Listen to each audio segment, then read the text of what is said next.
Very good morning to all of you. Well, इससे पिछले video में मैंने आप लोगों को पोजीशन वेक्टर समझाया था, साथ साथ मैंने आपको डिस्प्लेसमेंट वेक्टर बताया था और किसी भी वेक्टर क्वांटिटी का मैग्नीट्यूड कैसे निकालते हैं ये भी सिखाया था और उस पर बेस्ड कुछ एक एग्जाम्पल्स आपको समझाए थे, राइट। उसी कड़ी में अब हम लोग आगे बढ़ने जा रहे हैं। इसके बाद हमारे को एक न्यूमेरिकल दे रहा है और उस न्यूमेरिकल में वो मुझसे बोल रहा है, if the position of a kite is given by the equation a vector is equal to 3i cap plus 4j cap plus 5k cap, then calculate the length of the thread. Clear? ये मुझसे पूछ रहा है। तो सारी चीजें तेल लेने ज्यादा समझ में आता नहीं है, लेकिन इनसे कुछ बातें तो आप समझ गए। पहले बताओ आई कैप का मतलब क्या होता है? X access. जे कैप का मतलब वाई एक्सेस और के कैप का मतलब जेड एक्सेस। इतना तो सब लोग समझते हो, अब तो पढ़े लिखे हो, सब जानते हो, ठीक है। तो थोड़ी देर के लिए इसे समझने की कोशिश करते हैं। Try to understand everyone. ये मैं एक 3D पिक्चर बना रहा हूं। क्या बना रहा हूं? हाँ, 3D पिक्चर।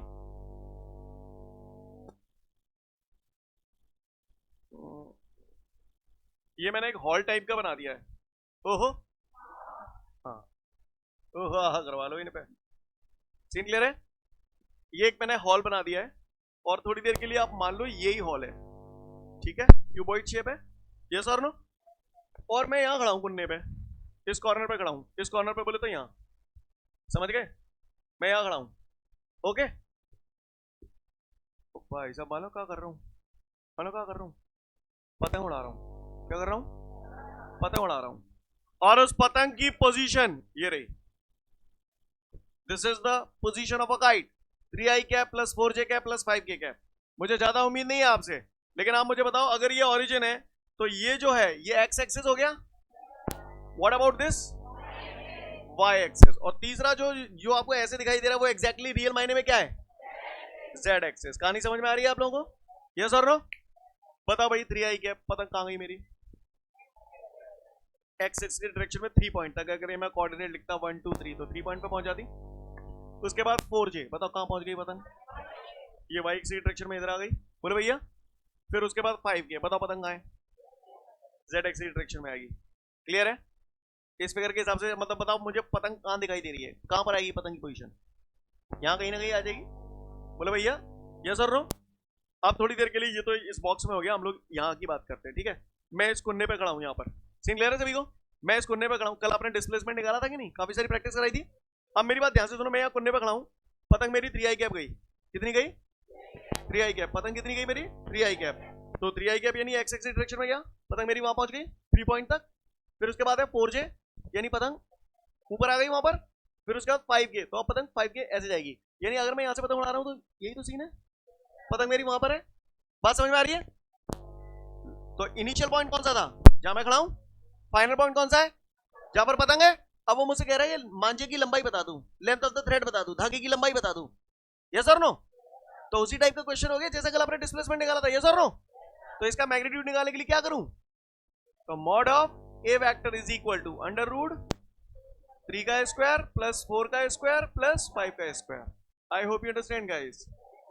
तो 3 का स्क्वायर 9 हुआ, 4 का स्क्वायर एक 6 हुआ, 5 का स्क्वायर 25। हाँ 50। क्लियर है? नहीं यही बात समझ में? ये तो कर लोगे ना आप। और 50 को अगर मैं चाहूं तो 5√2 भी लिख सकता हूं। ये तो कर लोगे ना कि जो भी बताऊं वो तो बता देता हूं। समझ गए? तो किस तरीके से हमने धागे की लंबाई निकाली, उम्मीद करता हूं आप लोग समझ गए होंगे। यस और नो? नोट डाउन कर लो फटाफट, फिर आगे यही बात करूंगा। उम्मीद करता हूं सभी को समझ में आ गया होगा। लेसन, इसके बाद मेरे को अगला न्यूमेरिकल दे रहा है। हम सब ये जानते हैं अगला न्यूमेरिकल समझने के लिए ये डायरेक्शन मैं रोज बताता हूं आपको, अब नहीं बताऊंगा आज के बाद कभी। Clear? West east north south. Scene clear है सभी को? पट्टा मुझसे कह रहा है if a person is moving 7 metre towards east. पहले देसी तरीके से करेंगे, ठीक है, फिर अपन इसे वेक्टर से करेंगे। ओके, पहले देसी तरीके से, जो 9th-10th का बच्चा इसे कैसे करेगा वो सुने। लेकिन 9th-10th के बच्चे को डिस्टेंस और डिस्प्लेसमेंट तो पता है ना? इसे ना जानना ही जानने जानकार हो। आओ, तो मुझसे कह रहा है बंदा 7 मीटर टुवर्ड्स ईस्ट जाता है। बताओ बंदा किस तरफ जा रहा है? जा रहा हो ना? जा रहा हो? क्योंकि ईस्ट जालंग है, तो बंदा भाई साहब जी चला गया बढ़िया कच्चे, कितना 7 मीटर, 7 मीटर टुवर्ड्स ईस्ट, यानी दिस इज 7 मीटर। उसके बाद बोल रहा है 4 मीटर टुवर्ड्स वेस्ट। बताओ ऐसे रिटर्न मार रहे हो जालंग, वेस्ट जालंग है तो यहां लौटे आओ, लौटे आओ नहीं लौटे आओ, कितने लौटे आओ 4 metre towards west. Scene clear है? Yes sir no? उसके बाद बोल रहा है कि उसके बाद ये बंदा अगेन 4 मीटर ट्रेवल करता है towards north. Come on tell me, है सही बोल रहा हूं ना? तो ये कितना है 4 मीटर। अब वो पट्टा मोती यूं कह रहे हो कि लल्ला व्हाट इज द डिस्प्लेसमेंट। तो आप बताओ मुझे डिस्प्लेसमेंट होता क्या है? इनिशियल पॉइंट और फाइनल पॉइंट के बीच का मिनिमम डिस्टेंस। इसमें इनिशियल पॉइंट कौन सा है? ये है। फाइनल पॉइंट कौन सा है? ये है। तो मुझे डिस्प्लेसमेंट निकालना है, यानी मुझे ये चाहिए, चाहिए नहीं चाहिए? तो मुझे दिख रहा है यार ये तो राइट एंगल ट्राइंगल है, ये तो चौवा है। बोला भैया ये तो चौवा है, ये कितना है? ये तो है ही नहीं हमारे पास। कौन सा कह रहे हो? ये 3 है। कौन सा कह रहे हो? ये 3 है। कोई बात ना, ठीक है समझ गए। ये 7 है, ये चौवा है, 7 माइनस चौवा 3। ये सर ना 7 माइनस 4 3 डन। हाँ 5 राइट आंसर। तो पाइथागोरस थ्योरम लग जाएगी। हाइपोटेन्यूज है, ये परपेंडिकुलर है हमारे पास, बेस है, तो हाइपोटेन्यूज का स्क्वायर इज इक्वल टू, एक मिनट, तो ये हो जाएगा हाइपोटेन्यूज का square is equal to perpendicular square. Perpendicular कितना है 4 प्लस बेस स्क्वायर, बेस कितना है 3, 4 का स्क्वायर 16, 3 का स्क्वायर 9, 16 9 25 25, तो डायरेक्ट लिख दूं 5। समझ में आ रही है बात सभी को? तो ये आपका ये कितना आ गया 5 मीटर। यही तो डिस्प्लेसमेंट है हमारा। सीन क्लियर है? तो अब जलील होने के लिए तैयार हो जाओ। लिसन एवरीवन, ये तो ठीक है, ये हमने 9 10th के पैटर्न से कर लिया इसको। अब हम जो वाकई यहाँ सीखने आए उस पैटर्न से करेंगे, राइट? उस बंदे ने मुझसे बोला था 7 metre towards east. Come on, क्या लिखूं बताओ? 7 I cap. I cap X axis की डायरेक्शन को रिप्रेजेंट करता है, जे कैप वाई एक्सिस की डायरेक्शन को, और के कैप जेड एक्सिस की डायरेक्शन को रिप्रेजेंट करता है। ये सब बातें क्लियर है? तो बंदा बोल रहा है a person is moving 7 metre towards east. क्या लिखूं? 7 I cap. Clear? Then 4 metre towards west minus 4 I cap ही लिखोगे कि जे कैप लिखोगे? आई कैप क्यों लिखोगे? हाँ क्योंकि वेस्ट अगर यूं जा रहा हो तो जा तो एक्स एक्सिस की डायरेक्शन में ही रहोगे ना, और माइनस क्यों लगी? जो तुम अच्छे थे पता पड़ रहा हो, पता पड़ रहा हो ना, पता पड़ रहा हो, पता पड़ रहा हो। क्लियर है? अच्छी बात है। बाकी बात पट्टा ने मुझे यूं कही है 4 मीटर नॉर्थ की तरफ जा रहा है। क्या लिखूं? 4 जे कैप। नहीं यही बात समझ में? सीन क्लियर है? इसको मैंने कुछ भी नाम दे दिया, ए वेक्टर नाम दे दिया। क्लियर है? बात समझ में आ रही सभी को? तो बस अब क्या डिस्प्लेसमेंट पूछ रहा है, इसका मैग्नीट्यूड पूछ रहा है। तो पहले तो इसे बताओ जरा मुझे, 7 I cap minus 4 I cap 3 I cap plus 4 J cap, निकाल दो इसका मैग्नीट्यूड। अंडर रूट क्या लिखूं? 3 का स्क्वायर प्लस 4 का स्क्वायर, तो 3 का स्क्वायर 9, 4 का स्क्वायर 16, 16 और 9 25, 25 का स्क्वायर रूट 5। तो ये आ गया हमारा मैग्नीट्यूड। नहीं यही बात समझ में? सीन क्लियर है? तो एक्चुअली मेरा इंटेंशन ये समझाना नहीं है, मेरा इंटेंशन ये समझाना है। ये समझ में आया आपको? पैटर्न समझ में आ रहा है? तरीका समझ में आ रहा है? नोट डाउन कर लो फिर आगे बढ़ूंगा। अच्छा ये भी हो रहा है, गुड। इसके बाद हमारे सामने अगला न्यूमेरिकल दे रहा है, और उसको देखते हैं हम लोग सभी लोग ध्यान से। वो कह रहा है अगर ए वेक्टर बराबर 2i cap plus 3j cap plus 4k cap है तो इसका यूनिट वेक्टर बताऊं। क्या बताऊं? तो भैया ज्यादा पढ़े लिखे नहीं है और ज्यादा समझ में मुझे आता नहीं है, लेकिन आप बताओ यूनिट वेक्टर की पहचान क्या है? उसका मैग्नीट्यूड 1 होता है, पहली बात। और दूसरी बात, उसका यूज केवल डायरेक्शन निकालने के लिए किया जाता है, ठीक है? उसे रिप्रेजेंट कैसे करते हैं? कैप लगाकर करते हैं। तो पट्टा मोते ए वेक्टर दे रहा है और मोते कह रहा हो जाको यूनिट वेक्टर बताऊं। यूनिट वेक्टर बताऊं यानी जाको कैप बताऊं? बताऊं नहीं बताऊं? तो हम तो बचपन में पढ़ गए थे, ए कैप बराबर ए vector upon mod A vector. Formula बताया था यूनिट वेक्टर में, याद करो वो दिन। सीन क्लियर है? चमका दो, हो गया। आप क्या, कुछ नहीं। ए वेक्टर की वैल्यू दी है पट्ठों ने, 2i cap 3j cap plus 4k cap divided by mod of a vector. इसका मॉड निकालूंगा तो क्या लिखूंगा, अंडर रूट, मॉड निकालना आता है ना, क्या लिखूं, बोलो आप बोलो, प्लस 3 स्क्वायर। स्टेप समझ में आ रहे हैं आपको? तो ए कैप इज इक्वल टू आपका आ गया 2i cap plus 3j cap plus 4k cap. हाँ भैया, अंडर रूट 2 का स्क्वायर 4, 3 का स्क्वायर 9, यस और नो, 4 का स्क्वायर 16। तो फाइनली हमारा आंसर कितना आ गया, A cap is equal to 2i cap plus 3j cap plus 4k cap. Got it everyone?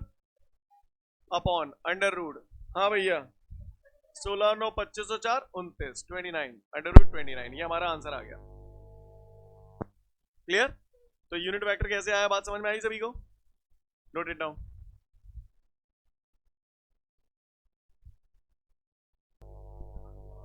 उम्मीद करता हूं सभी ने नोट कर लिया होगा।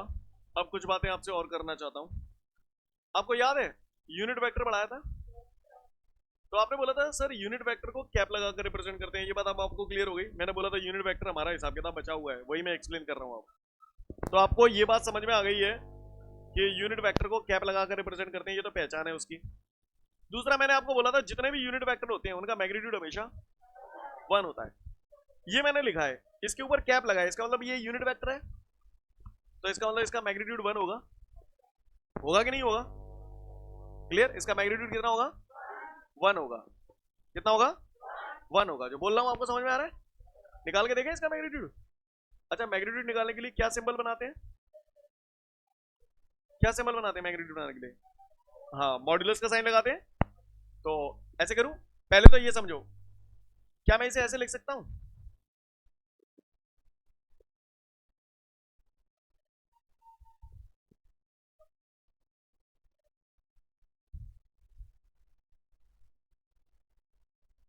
स्टेप ही समझ में नहीं आओ मैंने। क्लियर है?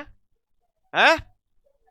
अब ये यूनिट वेक्टर है, मैंने आपको बताया था यूनिट वेक्टर का मैग्नीट्यूड 1 होता है। मैथमेटिक्स में आप दुनिया भर का पढ़ोगे वेक्टर, राइट? तो कोई भी यूनिट वेक्टर हो उसका मैग्नीट्यूड हमेशा 1 होता है। अब अपन निकालते हैं, मैग्नीट्यूड निकालना आता है, मैंने आपको ऑलरेडी बता चुका हूं। अगर ए वेक्टर बराबर a1i cap plus a2j cap plus a3k cap हो तो इसका मैग्नीट्यूड आप कैसे निकालते हो, आपको फॉर्मूला मालूम है ना, under root a1 square plus a2 square plus a3 square. चलो आओ इसका मैग्नीट्यूड निकालते हैं। तो ऐसे लिखूं, बोलो भैया, is equal to under root, come on बताओ क्या लिखूं, इसका स्क्वायर करूंगा क्या आ जाएगा, 4 upon plus come on 9 upon 29। समझ में आ रहा है आपको? हाँ, 16 अपॉन 29। सॉल्व कर लो इसको, एलसीएम 29, ऊपर क्या बचा, 4 प्लस 9 प्लस 16, 16 प्लस 9 25, 25 और 4 29, 29 अपॉन 29। फाइनली कितना आ गया, 1 आ गया, magnitude 1।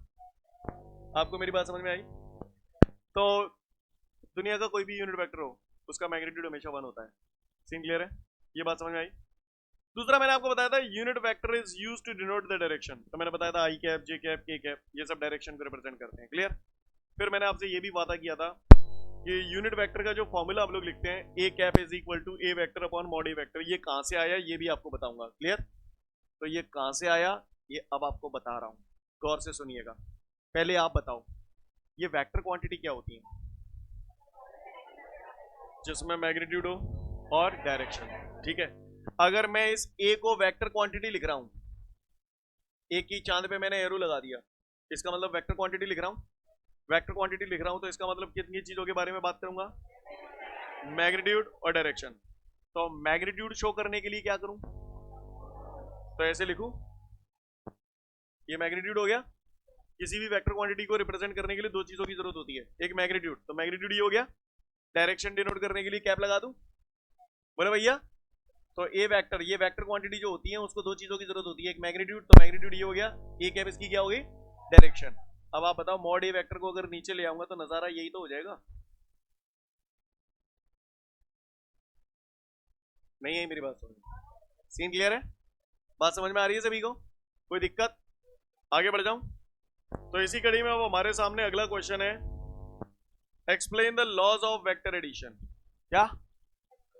Explain the laws of vector addition. Vector quantities को ऐड करने के लिए कुछ एक लॉज होते हैं हमारे पास, और वो क्या लॉज है वो हमें जानना है। क्लियर?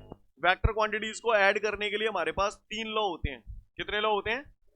3 लॉ। जितने भी लोग नए खिलाड़ी हैं अब यहां से फोकस करना, समझ जाएंगे लॉज। 3 लॉज होते हैं वेक्टर क्वांटिटी को ऐड करने के लिए, जिसमें से एक है triangle law of vector addition, दूसरा है parallelogram law of vector addition, और तीसरा है polygon law of vector addition. कितने लॉ हैं? 3। कौन कौन से? Triangle law of vector addition, parallelogram law of vector addition and polygon law of vector addition. Scene clear है? अब यहां पर हम क्या पढ़ने वाले हैं थोड़ी देर के लिए वो बात करते हैं। अभी लॉ पे 2 मिनट बाद आएंगे, पहले क्या करने वाले हैं वो समझेंगे। सुना है बचपन से खींचातानी आपने बहुत की है, और थोड़ी खींचातानी करवा लें। तैयार हो? ये एक ऑब्जेक्ट है, चूतियों की तरह रिएक्ट मत करना, सोच के समझ के 1000 बार तब जवाब देना, ठीक है? तो ये एक ऑब्जेक्ट है, कुत्ता इधर खींच रहा है 5 न्यूटन से, और बिल्ली भी इधर की तरफ ही खींच रही है 3 न्यूटन से। आप मुझे बता सकते हो इस ऑब्जेक्ट पे नेट फोर्स कितना लगेगा? है 8 न्यूटन। कौन सा कह रहे हो जी? 8 न्यूटन। काय थे 8 न्यूटन? अच्छा, एक ही डायरेक्शन में जा रहे हैं तो ऐसे जोड़ दोगे? काय हैं? ऐसे जोड़ देते होंगे? ठीक है। तो इसका जो रिजल्ट आया, इसका जो रिजल्टेंट आया, वो रिजल्टेंट आया 8 न्यूटन, और डायरेक्शन किस तरफ आई? ए है। कैसे आई? ए है। सीन क्लियर है? अब देखो कौन सा बताओ मुंह पे थे जी। ऑब्जेक्ट है, कुत्ता जालंग खींच रहा हो जाए 5 न्यूटन थे, कितने थे? और बिल्ली इसे इधर खींच रही है 3 न्यूटन से, तो नेट फोर्स कितना है? 2 न्यूटन। कौन सा कह रहे हो जी? 2 न्यूटन। कौन सा कह रहे हो जी? 2 न्यूटन। काय थे 2 न्यूटन? काय थे 2 न्यूटन है? अच्छा, तो इसका जो रिजल्टेंट है, आपने जो आंसर मुझे बोला ना, वो रिजल्टेंट था। यानी ये दोनों जब एक साथ फोर्स लगा रहे होंगे तो फाइनल रिजल्ट क्या होगा? उस रिजल्ट को हम बोलते हैं रिजल्टेंट। क्या कहते हैं? हाँ, कितना रिजल्टेंट है इसका? 2 न्यूटन। क्या रिजल्टेंट है इसका? 2 न्यूटन। अच्छा, डायरेक्शन कौन सी लंग होगी? एहे एहे एहे होगी? होगी नहीं होगी? क्यों होगी ऐसे? क्यों होगी ऐसे? अच्छा जी, ज्यादा ताकत लगा रहा ताती। हाँ, कितने अच्छे बच्चे, कैसे हाल बता देते हैं। तो तुम्हें समझ में आ गया इसका रिजल्टेंट कितना आएगा? कितना आएगा? ऐसे ऐसे ऐसे। मैं तुम्हारी 2 न्यूटन समझ गया। अब मैं भी कुछ कहना चाहता हूं, सुन लो। मेरे हिसाब से इसका रिजल्टेंट 5 - 3 है। सही है? 2 ही है, बस अंदाज अलग अलग है। बोलो भैया, आपने 2 बोला, मैंने 5 - 3 बोला। क्लियर? अंदाज अलग अलग है लेकिन मायने एक ही है। दिमाग में गठान बांध लो आज के बाद। अगर 2 फोर्सेस सेम डायरेक्शन में लग रहे हैं तो नेट वैल्यू निकालने के लिए जोड़ देते हैं। तुमने बोली थी 8, मैंने नहीं कही थी। तुमने कही सर 8 लग रहा हो, 8 लग रहा हो, तो तुमने जोड़ दे। मतलब तुमने कच्चू ना कच्चू बचपन में ऐसी खींचा नहीं करी, तुम हल्ला पक गए, बोले सर 8 होगा 8 होगा। जहां मैंने तुमसे नहीं कही थी माइनस करो, पर तुमने तो कर दो। तुमने हाल ही कह दी सर 2 सर 2। नहीं, मेरी बात समझ में? यस और नो? सही बोल रहा हूं? अच्छी बात है। यानी अगर किसी ऑब्जेक्ट पर सेम डायरेक्शन में फोर्स लग रहे हैं तो वो जुड़ जाएंगे, लेकिन अगर अपोजिट डायरेक्शन में लग रहे हैं तो वो सब्ट्रैक्ट हो जाएंगे। बड़े में से छोटा घटाई दोगे, घटाई दोगे नहीं घटाई दोगे। लेकिन समस्या तो तब आएगी जब नजारा कुछ और होगा। पूछो ऐसो कैसो नजारा होगा?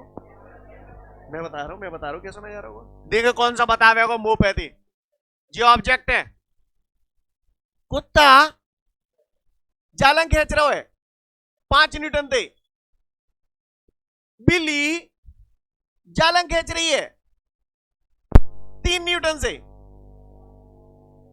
तो रिजल्टेंट कितने को होगा? रिजल्टेंट कितने को होगा? अब आवाज नहीं आई, 2 की 1 की है। ठंडे हुआ 5 - 3 चले आते हैं ना कहां पे। लिसन है, रुको रुको, पहले सुनो। पहले मुझे बताओ जाओ कैसे जी। जैसे जब ऐसे लग रहे थे तो न्यू जा रहे हो तो रिजल्टेंट में, जा मैं रिजल्टेंट में न्यू जा रहे हो तो जा मैं कैसे जाओ? हाँ, क्योंकि आज आपकी पहली स्टेज है, इसलिए पहली स्टेज में बंदा यही आंसर देता है, सर जी ऐसे जागो, क्योंकि मैंने कहा नजर आवा तो मैं तुम्हें तुम्हारी नजरों से बता रहा हूँ, तो ये कुत्ता है, ये बिल्ली है, जी ताकत ज्यादा लगा रहा हो ताकि जी खींच के ले जागो। यस सर, पर ऐसा नहीं होगा। पूछो क्यों नहीं होगा? मा, मान के चलो कुत्ता ने थोड़ी बहुत देर में जनते जन्नो सरकाए लो, इतने दिनों बिल्ली चुप थोड़ी बैठेगी, वो ताकत कम लगा रही है पर लगा तो रही है ना। बिल्ली के ही कुत्ता ते देखें कैसे ले आओ मुंह पे थी। यस और नो? तो ऑब्जेक्ट का जो मूवमेंट है न तो बिल्कुल ऐसे होगा और न बिल्कुल ऐसे होगा, ऑब्जेक्ट कहीं ना कहीं बीच में यहां आ जाएगा, क्योंकि दोनों में खींचातानी चल रही है। बिल्ली इसको सीधा सीधा ऐसे ले जाने नहीं देगी, बिल्ली भी थोड़ी बहुत अपनी तरफ खींच रही है और कुत्ता भी अपनी तरफ खींच रहा है, दोनों में एक साथ ताकत लग रही है, तो इस ऑब्जेक्ट का जो मूवमेंट होगा that would be like this. Yes और नो? तो ये जो मैंने बनाया है ना, इसको हम बोलते हैं रिजल्टेंट। क्या बोलते हैं? यहां पर तो आप झट से वैल्यू निकाल लेते, सेम डायरेक्शन में जा रहा था तो आपने जोड़ दिया था, आपको रीजन भी बताऊंगा कि आपने क्यों जोड़ा, पेशेंस रखिए उसके लिए। यहां पर आपने माइनस किया तो माइनस क्यों किया ये भी आपको बताऊंगा, माइनस क्यों किया, लेकिन बचपन से हमने इतना किया है तो हम झट से समझ गए इस बात को। लेकिन जहां मैं 5 और 3 8 कर दे, जहां में तुमने 5 माइनस 3 2 कर दे, जहां में क्या करेंगे, खेल खराब है, जहां में तो कुछ सूझ ही ना रहा हो, सांची कह दी हाँ पर इतने समझ में आ रहा हो, हाँ जागो तो ऐसे। ये सर नो क्लियर? तो जी तुमने जाके क्या बताया दी, डायरेक्शन, डायरेक्शन बताइए, डायरेक्शन ऐसे जागो, लेकिन कितने ताकत से जागो जितना पता पर मारी, तुझे सिखाएंगे धीरे धीरे सिखाएंगे। सिंह ले रहे, बात समझ में आई? तो अब बताना जरा, कोई ऑब्जेक्ट है, कुत्ता जालंग खींच रहा, बिल्ली जालंग खींच रही, तो ये जागो कैसे? हाँ ऐसे, तो जे का है जागो, जे का को रिजल्टेंट है कुत्ता और बिल्ली को, समझ गए? बताइए, चूहा जालंग खींच रहा है, चूहिया जालंग खींच रही है, रिजल्टेंट कितने को वो तुझे कहा है, केवल रिजल्टेंट नहीं पूरा बोलो। हाँ, रिजल्टेंट ऑफ चूहा एंड बिल्ली, क्लियर है? समझ गए?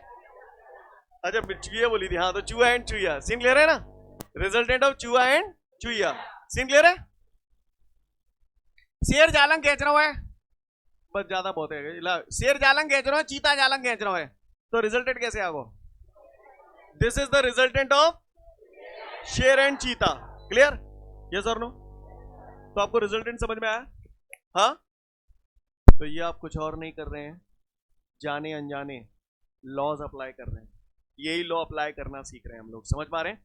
ये मैंने आपको एक देसी तरीका बता दिया जिससे तुम आले ही लपक गए कि रिजल्टेंट कितको जागो, समझ गए? क्लियर है? अब हम इन्हें नियम कायदे और कानून से करेंगे, क्लियर? तैयार हो? आओ तुम्हें नियम कायदे कानून सिखाऊंगा, आओ नियम कायदे कानून सीखो।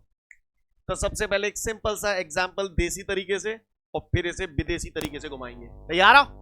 आ जाओ। तो मैंने अभी आपको देसी तरीका सिखा दिया बच्चों, ये ऑब्जेक्ट है, कुत्ता जालंग खींच रहा है, बिल्ली जालंग खींच रही है ना? सपोज करिए मैंने मान लिया ये कुत्ता ए वेक्टर, कुत्ते की डायरेक्शन इस तरफ है, बिल्ली की डायरेक्शन इस तरफ है, तो आपने बोला सर इसका रिजल्टेंट कैसे जाएगा, आप बताओ जल्दी से फटाफट। ऐसे, क्लियर? तो ये इसका क्या है, रिजल्टेंट। यस और नो? तो ये रिजल्टेंट आप किस आधार पे बना रहे हो, आपको हल्का फुल्का समझ में आ रहा है? अब मैं इसे तरीके से नियम कायदे कानून से कर रहा हूं, अब इसी क्वेश्चन को सॉल्व मैं लॉ से करूंगा, क्लियर? यहां पर कितनी ताकतें थी, एक एग्जांपल समझा रहा हूं आपको। 2 ताकतें थी, एक कुत्ते की और एक बिल्ली। कुत्ते की ताकत कैसे थी, कुत्ते की यानी दिस इज द ताकत ऑफ कुत्ता, यस और नो? बिल्ली की ताकत कैसे थी, ऐसे, यस और नो? ताकत ऑफ बिल्ली, नहीं यही बात समझ? प्लस का मतलब क्या कर रहा हूं, है टिंडे जोड़ रहा हूं, प्लस का मतलब ये कि जो दो एक संग ताकत लगा रहे हैं, कौन? हाँ, कुत्ता और बिल्ली एक संग ताकत लगा रहे हैं, तो फाइनली इसका रिजल्टेंट कहां होगा ये हमें पता करना है, समझ गए? जब एक ताकत ऐसे लग रही है और दूसरी ताकत ऐसे लग रही है, दोनों ताकत प्लस का मतलब दोनों ताकत एक साथ लग रही है, तो फाइनली रिजल्टेंट कैसे जाएगा वो मुझे फाइंड आउट करना है। वैसे तो मुझे आंसर पता है, डायरेक्ट ऐसे जाओ, ये तो देसी तरीका हो गया, अब मैं विदेशी तरीका से बता रहा हूं, लॉ से बता रहा हूं, ट्राइंगल लॉ से बता रहा हूं, क्लियर? तो चलिए देखते हैं सॉल्यूशन, देखिए इसका 10वां पास कर गया, एक बार में या 4-5 बार में? एक ही बार में पास कर लिया था? तो बताना, a minus B, b minus C, c minus A cyclic order में है या नहीं है? पढ़े होंगे ना ये तो है? तुम तो ऐसे ऐसे रिएक्ट कर रहे हो तुमने भाई साहब पहली भी सुनने आज ये a minus B minus C, c minus A cyclic order में है या नहीं है? है ना? सही बोल रहा हूँ? साइक्लिक ऑर्डर समझते हो? तुम बड़े समझदार हो। इधर आओ, लिसन एवरीवन। एक वेक्टर ये है, दूसरा वेक्टर ये है। क्या ट्रायंगल में क्या साइड होते हैं? अच्छा 3 होते हैं, ठीक है। अगर किन्हीं भी दो वेक्टर को, लॉ समझा रहा हूं, ट्रायंगल लॉ, ध्यान से सुन लेना क्योंकि उसके बाद आपसे जब करवाऊंगा तो दिक्कत आएगी। अगर किन्हीं भी दो वेक्टर को ट्रायंगल की दो साइड से रिप्रेजेंट किया जाए, फिर से बोल रहा हूं, अगर किन्हीं भी दो वेक्टर को ट्रायंगल की दो साइड से रिप्रेजेंट किया जाए और इस प्रकार रिप्रेजेंट किया जाए कि वो दोनों साइक्लिक ऑर्डर में आए, तो देखो जैसे पहला ये हो गया ए वेक्टर, हो गया। दूसरा बी वेक्टर हमें कुछ इस प्रकार लेना है कि साइक्लिक ऑर्डर में आए, हो गया भैया। साइक्लिक ऑर्डर में रेलगाड़ी सी चल रही है, बोले भैया। यानी मैं यहां पर किन्हीं भी दो वेक्टर्स को ट्रायंगल की दो साइड से रिप्रेजेंट कर रहा हूं जिन्हें साइक्लिक ऑर्डर में लिया गया है। तो नियम ये कहता है कि इनका जो रिजल्टेंट होता है वो ट्रायंगल की थर्ड साइड से रिप्रेजेंट किया जाता है। इनका जो रिजल्टेंट होता है वो ट्रायंगल की थर्ड साइड से रिप्रेजेंट किया जाता है। अब आप बताओ थर्ड साइड कैसे होगी, पहले तो आप बताओ। तो बच्ची कुची थर्ड साइड ऐसे आ जाएगी। सीन क्लियर है? फिर से बोल रहा हूं, किन्हीं भी दो वेक्टर को ट्रायंगल की दो साइड से रिप्रेजेंट किया जाए जिन्हें साइक्लिक ऑर्डर में लिया जाए, तो उनका जो रिजल्टेंट होता है वो ट्रायंगल की थर्ड साइड से रिप्रेजेंट किया जाता है और उसे हमेशा अपोजिट ऑर्डर में लेना होता है। कैसे ऑर्डर में लेना होता है? अपोजिट ऑर्डर में। अगर मान के चलो साइक्लिक ऑर्डर में बनाते हो तो जाको तीर यहाँ रहो, जाको तीर यहाँ रहो, तो जाको कहाँ आतो? कायदे से नीचे आतो। लेकिन लॉ क्या कहता है? अपोजिट ऑर्डर में लेना है। तो बताओ तीर कहाँ बनाऊं? ऊपर। नहीं, यही बात समझे। ये क्या है? इसका रिजल्टेंट है। आप देखो रिजल्टेंट ऐसे ही तो आ रहा था। नहीं, यही बात समझे। If two vectors are represented by the two sides of a triangle which are taken in the same order या which are taken in the cyclic order, then their resultant is represented by the third side of that triangle which is taken in the opposite order। अगर किन्हीं भी दो vector को triangle की दो side से represent किया जाए जिन्हें सेम ऑर्डर में लिया गया है, तो उनका जो रिजल्टेंट होता है वो ट्राइंगल की थर्ड साइड से रिप्रेजेंट किया जाता है और उसे हमेशा अपोजिट ऑर्डर में लेना होता है। Got it everyone? क्लियर है? कुछ लोग इसका फिगर ऐसे भी बना सकते हैं और चाहे तो कुछ लोग इसका फिगर ऐसे भी बना सकते हैं। तरीका वही है लेकिन अलग अलग फिगर भी बन सकते हैं, लेकिन आंसर सभी में सेम आएगा। गौर से देखिए, फिर से कर रहा हूं इसी क्वेश्चन को। किन्हीं भी दो वेक्टर को ट्राइंगल की दो साइड से रिप्रेजेंट करना है। ये ए वेक्टर है तो सबसे पहले तो मैंने बढ़िया बी ए वेक्टर दान दिया। अब बी वेक्टर साइक्लिक ऑर्डर में लेना है, तो आपने भी ऐसे लिया था। जा में क्या गलती है?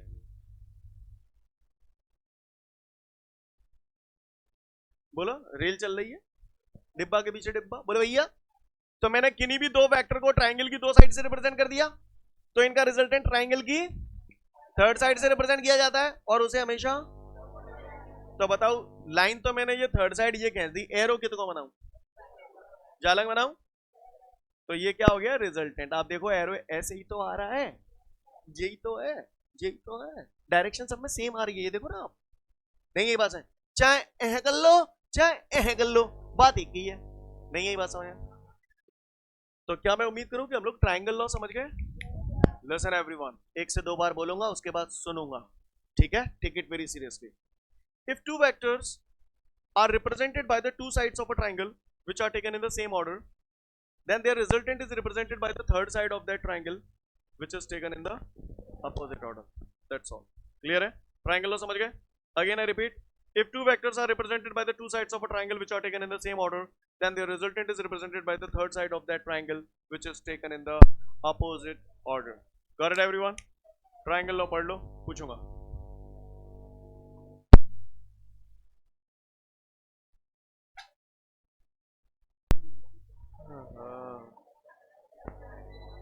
ठीक है, तो फिर आज के लिए पर्याप्त है। नेक्स्ट वीडियो में फिर मिलते हैं। जय हिंद।